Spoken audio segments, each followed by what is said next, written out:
You do not suffer. Only the person you imagine yourself to be suffers. If you want to rid yourself of pain and suffering, begin to observe it and not attach yourself to it. You can observe your thoughts and see that you are not your thoughts. You are that person who is thinking them. Life is full of suffering. One of the big mysteries of life is, why do we suffer? I recall a story that goes like this. A woman came to Nissan. He had given up all of his worldly possessions. She was a school teacher from England who had cancer. She was pleading with him to listen to her case. She got very impatient with him and said to him, "I have so many problems." He said, "You do not have any problems." She said, "How could you say that?" He said, "Because your body has problems, but you don't have any problems."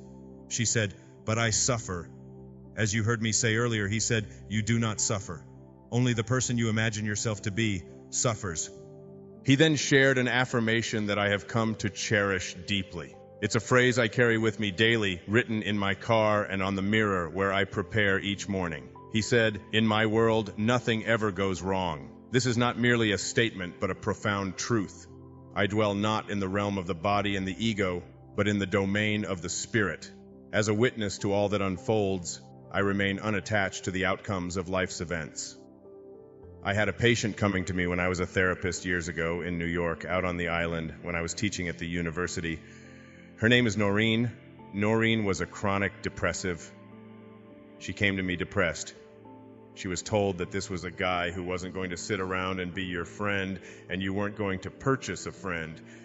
We were going to see about changing things, or we were not going to be in therapy together.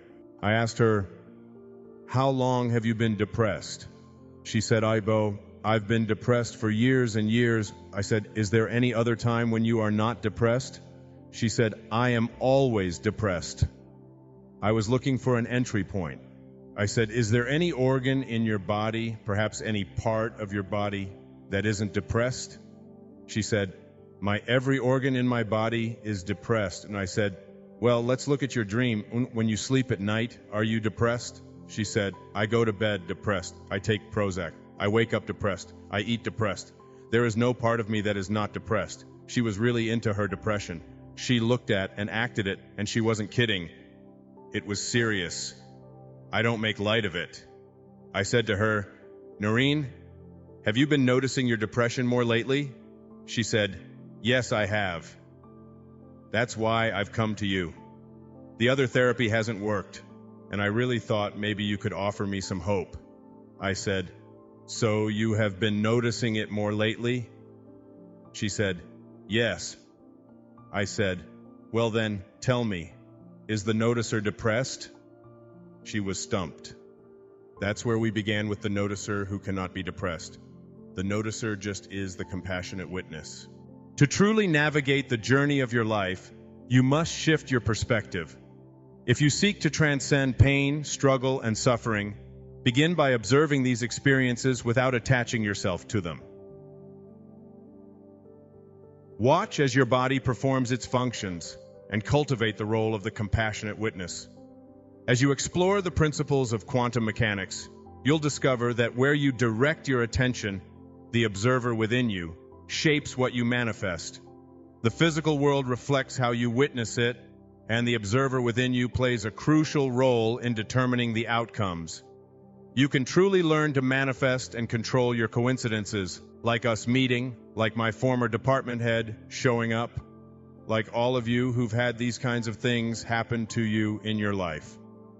You can begin through the process of witnessing to see it begin to manifest. If you abandon the doubt and erase the past, if you get rid of all the labels, you have got to let go of your Italianness, your Jewishness, your maleness, your conservativeness, your Arizonaness, your blackness, your whiteness, your oldness, your youngness. You are none of those things.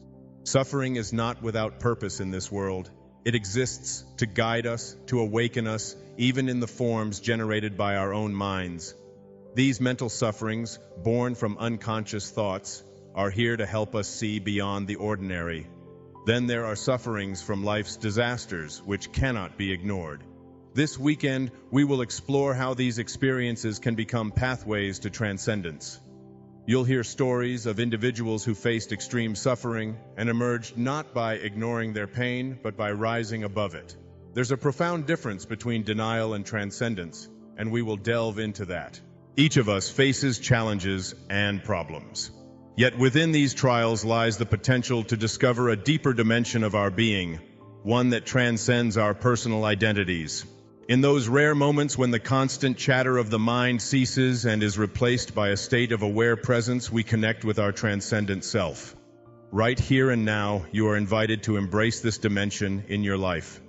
It's as if, in those moments, the I you once knew temporarily dissolves, replaced by a pure state of awareness.